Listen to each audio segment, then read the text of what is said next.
بلی وہ جانور ہے جو اپنے اندر بہت سے راز سمیٹے ہوئے ہے، جس کے بارے میں ہمارے نبی کریم صلی اللہ علیہ وآلہ وسلم نے اپنی امت کو بہت سی نصیحتیں کی ہیں۔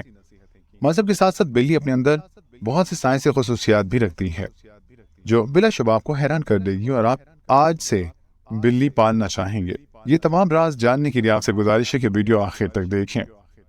کاسموس پیک سے معزز ناظرین، آپ کے کانوں سے ٹکرانے والی آواز ہے فہد کریم کی، اور تحریر کو قلم بند کیا ہے وقار شیخ نے۔ کیا آپ نے کبھی اس مخلوق کی عجیب و غریب طرز عمل کے بارے میں سوچا ہے؟ یہ ذہین بھی ہوتی ہے اور ان میں بلا کی مہارت ہوتی ہے۔ آپ یقیناً سن کر چونک جائیں گے۔ جبکہ 24 گھنٹے یہ مخلوق ہماری آنکھوں کے سامنے رہتی ہے، لیکن پھر بھی ہم اس کی اہمیت اور حقیقت سے واقف نہیں ہیں۔ بلا شبہ اللہ تعالیٰ نے انسانوں کے لیے بہت سی ایسی چیزیں تخلیق کی ہیں جن کی افادیت سے یا تو ہم نہ آشنا ہیں یا اسے جاننے کی جستجو میں لگے ہوئے ہیں۔ ایسی ہی ایک مخلوق بلی بھی ہے۔ دوستو، بلی ویسے تو حرام جانور ہے، مگر اللہ کے نبی نے اسے پاک اور طاہر قرار دیا ہے۔ ایک حدیث میں آتا ہے کہ ام المومنین حضرت عائشہ صدیقہ علیہ السلام کو کسی نے ہریسہ بھیجا۔ آپ نماز پڑھ رہی تھی تو ہریسہ ایک جگہ پر رکھ دیا۔ اتنے میں ایک بلی آئی اور اس نے اس ہریسہ میں منہ سے کچھ ہریسہ کھا لیا۔ جب آپ نماز پڑھ کر فارغ ہوئی تو آپ نے وہ ہریسہ بلی کے کھانے والی جگہ سے تناول کیا اور فرمایا، نبی کریم صلی اللہ علیہ وآلہ وسلم نے فرمایا تھا کہ اگرچہ بلی حرام ہے مگر اس کا جھوٹا پاک اور صاف ہے، اور یہ تو کچھ نہیں، بس تم پر آنے والیاں ہیں۔ اسی طرح سے ایک تاریخی روایت میں آپ صلی اللہ علیہ وآلہ وسلم سے منسوب ایک بلی کا ذکر ملتا ہے جس کا نام معزہ ہے۔ ایک بار آپ علیہ السلام اپنے لشکر کے ہمراہ ایک مہم پر روانہ تھے تو راستے میں آپ صلی اللہ علیہ وآلہ وسلم کے سامنے ایک بلی آئی جو کہ حاملہ تھی۔ آپ صلی اللہ علیہ وآلہ وسلم نے اپنے لشکر کو حکم دیا کہ دوسرا راستہ اختیار کرو تاکہ بلی کو کوئی تکلیف نہ ہو، اور آپ نے اپنے ایک صحابی کو اس بلی کی دیکھ بھال کے لیے مامور کیا۔ جب آپ صلی اللہ علیہ وآلہ وسلم مہم سے واپس آئے تو اس بلی کو اپنے ساتھ لے آئے اور اس کا نام معزہ رکھا۔ کہا جاتا ہے کہ معزہ تاحیات آپ کے ساتھ رہی۔ ایک بار آپ صلی اللہ علیہ وآلہ وسلم جب نماز پڑھنے کے لیے مصلی کی جانب تشریف لائے تو آپ صلی اللہ علیہ وآلہ وسلم کے مصلی پر وہ بلی یعنی معزہ سو رہی تھی، تو آپ صلی اللہ علیہ وآلہ وسلم نے کینچی سے مصلی کی اتنی جگہ کو کاٹ دیا تاکہ بلی کی نیند خراب نہ ہو۔ اس کا ذکر حدیث میں نہیں مگر تاریخی روایات میں ضرور ملتا ہے۔ حضرت ابو ہریرہ رضی اللہ تعالیٰ عنہ فرماتے ہیں کہ ایک بار میں نے دیکھا کہ ایک بلی گرمی کی شدت کی وجہ سے دیوار سے چمٹی ہوئی تھی، تو مجھے اس بلی پر ترس آیا۔ میں نے اسے اٹھا کر اپنی قمیص کی آستین میں رکھ لیا اور یہ واقعہ آ کر جناب رسول صلی اللہ علیہ وآلہ وسلم کو بیان کیا۔ آپ صلی اللہ علیہ وآلہ وسلم نے فرمایا، ایک عورت نے بلی کو پانی پلایا تھا تو اس کی بخشش ہو گئی تھی۔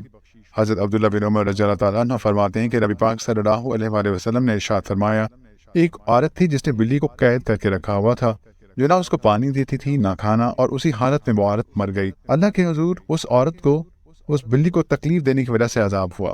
دوستو، ہمارے آقا صلی اللہ علیہ وآلہ وسلم انہوں نے بلی کو مارنے، تشدد کرنے یا قتل کرنے سے منع فرمایا ہے۔ بلا شبہ اسلام میں بلی کو بہت اہمیت دی ہے، حتیٰ کہ قدیم مصر میں بھی بلیوں کو بہت اہمیت حاصل تھی، یہاں تک کہ ایک بلی کو قتل کرنا ایک انسان کو قتل کرنے کے مترادف مانا جاتا تھا۔ پیارے دوستو، قدیمی مصری مانتے تھے کہ بلی انسان سے زیادہ مرتبہ رکھتی ہے، یہاں تک کہ وہ اس کی عبادت بھی کرتے تھے اور اپنے محلات میں الگ سے ان کے لیے جگہ بنوائی جاتی تھی، اور ان کے مر جانے کے بعد یہ اپنی بلیوں کو فرعون کی لاش کی طرح حنوط کر دیتے تھے۔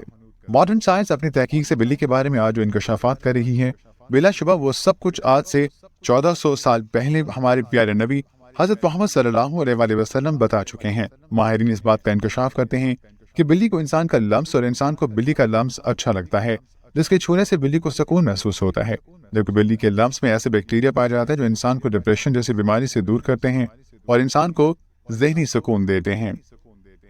آپ میں سے کچھ لوگ اس بات سے بخوبی واقف ہوں گے کہ جب بلی نیند میں ہوتی ہے تو کچھ خاص قسم کی آوازیں نکالتی ہے جس کی فریکوینسی 140 سے 20 کے درمیان کی ہوتی ہے۔ ماہرین کے مطابق یہ فریکوینسی انسان کے لیے بہت مفید ہے۔ فرانس کی ایک تحقیق کے مطابق بلی کے قریب رہنے سے اس فریکوینسی کے خارج ہونے کی بنیاد پر ہارٹ اٹیک سے بچا جا سکتا ہے۔ اللہ تعالیٰ نے ہمیں بہت سی نعمتوں سے نوازا ہے، پر ہم ہیں جو اس کا شکر ادا نہیں کرتے اور پھر بھی اسی شکوہ شکایت میں لگے رہتے ہیں کہ ہمیں خود کو اسے قریب کرنے کی ضرورت ہے۔ دوستو، اسلام ہمیں کسی بھی بے زبان جانور پر ظلم کرنے کی اجازت ہرگز نہیں دیتا۔ سب اللہ کی مخلوق ہیں اور خود میں الگ الگ خصوصیات رکھتے ہیں۔ اللہ نے کوئی بھی چیز بنا مقصد کے تخلیق نہیں کی۔ ہم شاید اس مقصد تک تو نہ پہنچ پائے، پر انجانے میں ہی صحیح مگر اس کی نعمت سے مستفید تو ہو رہے ہیں۔ اللہ ہم سب کو اپنی نعمتوں سے بھرپور نوازے، آمین۔ اسی کے ساتھ ہی آپ سے گزارش ہے کہ ہمارے چینل کو ضرور سبسکرائب کیجیے گا۔ آپ سے پھر ملاقات ہوگی کسی اور ویڈیو میں کسی اور ٹاپک پر، تب تک کے لیے اللہ حافظ۔